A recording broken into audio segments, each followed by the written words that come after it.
Hallelujah. सात मरतबा कहेंगे hallelujah hallelujah hallelujah hallelujah hallelujah hallelujah hallelujah. Thank you Jesus, आमीन, हालेलुया। तो क्या मैं आपको क्या बता रहा हूं कि जब तारीकी वाली जिंदगी को छोड़ा, रोशनी में चलना शुरू किया, ये वेद की बात है।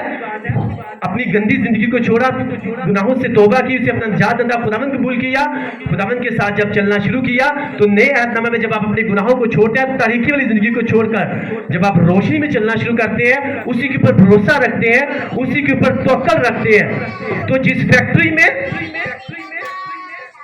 जिसके अंडर आप जॉब कर रहे होते हो, as a labour, as a मजदूर या वट एवर, जो भी आपका ओहदा होता है, लेकिन आप खुदावन के साथ वफादार रहते हो, आने वाले टाइम में ये प्रोफेटिकली वर्ड है कि वो खुदावन खुदा उसी फैक्ट्री का वो आपको मालिक बना देगा, जिस तरह उसने रूथ को मालिक बना दिया, मैंने कहा वो आपको भी मालिक बना देगा।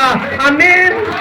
लेकिन आप फैसला करके जा रहे हो कि नहीं जा रहे कि तारीकी को छोड़ूंगा और 100% कुछ मिले या ना मिले मैं उसी के साथ चलूंगा। तो मैंने कहा जिस तरह से रूथ को उसने जिसमें वो काम करती थी उसका मालिक बना दिया, तो ये प्रोफेटिकली वर्ड फिर से कह रहा हूं कि जिस जगह के ऊपर आप काम कर रहे हैं, खुदावंद ऐसी रीजंस, ऐसी वजूहात पैदा करेगा कि खुदावंद उस जैसी जो है आपको ऐसा वर्क मुहैया करेगा कि आप उसके खुद के मालिक बन जाओगे। आमीन, हालेलुया।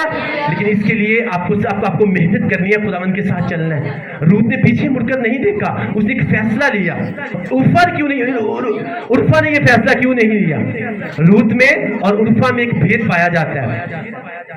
क्यों? क्योंकि बाइबल मुकद्दस के मुताबिक उर्फा जो है वो क्या थी? वो जिस्मानी थी। उसे लगता था क्या मिलना है इस बूढ़ी औरत के साथ जाकर, सारी जिंदगी से ऐसी हम भी बूढ़ी ही लगेगी, तो मैं तो भी यंग हूं, क्यों ना जाकर शादी कर ली जाए।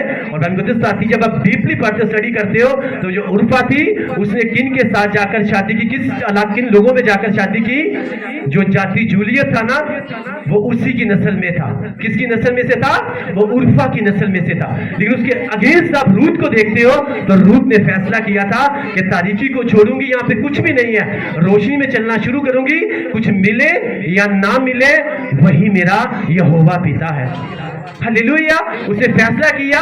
उसके बाद आप देखो खुदावंद ने उसके लिए डिवाइन हेल्पर्स को भेजा। खुदावंद उसके लिए जिस जगह के ऊपर वो काम करती थी, खुदावंद ने आने वाले टाइम में खुदावंद ने उसको उसका मालिक बना दिया। आमीन। ना सिर्फ मालिक बनाया बल्कि उसे अपनी ब्लड लाइन में जोड़ लिया। और मैं आपको बताना चाहता हूं जाति जूलियत की नस्ल जो है वो बाइबल मुकद्दस से पढ़ के देखना, वो किससे हमेशा शिकस्त खाती रही है? किसकी नस्ल से खाती रही है? दाऊद की नस्ल से। और दाऊद किसकी नस्ल से था? किस में से था? वो रूथ में से था। तो यहाँ पे एक भेद की बात है कि जब एक इंसान जिस्मानी फैसला लेता है और दूसरा रूहानी फैसला लेता है, तो जो लोग रूहानी फैसला लेते हैं वो हमेशा जिस्मानी लोगों से जो है वो ऊंचे होते हैं, वो ब्लेसफुल होते हैं और हमेशा जो है वो फतेहायाबी के साथ खड़े होते हैं। आमीन, आमीन, आमीन, हालेलुया। उर्फा की जो उसमें से नस्ल चली, जाति जूलियत की जो है जात की जो थी, वो हमेशा जो है वो रूथ की जो नस्ल थी, जो दाऊद में की नस्ल में से, वो हमेशा वो क्या करते रहे? वो शिकस्त खाते रहे। हालेलुया। तो ये मैं आपको बता रहा हूं, ये फर्क होता है कि जब आपको पता होता है कि खुदावंद मेरे लिए मारा गया, गाड़ा गया और तीसरे दिन मुर्दों में से जी उठा। असल रोशनी वही है जो कोई भी पूरी दुनिया में नहीं कर सकता। किसी का भी जो है वो जी उठने का दिन नहीं मनाया जाता। जिसको मैं फॉलो कर रहा हूं, जिसके पीछे मैं चल रहा हूं, उसके जी उठने का दिन मनाया जाता है। तो अब तक तो मैं सिर्फ तारीकी में था, तो क्यों ना उस रोशनी के पीछे चला जाए। जिस तरह रूथ ने फैसला किया कि आज के बाद मैं किस में चलूंगी?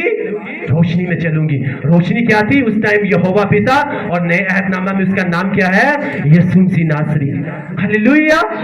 कितनों को समझ लग रही है? अगर आपकी समझ लग रही है, आपकी तारीफ आज बताएं। हालेलुया, आमीन।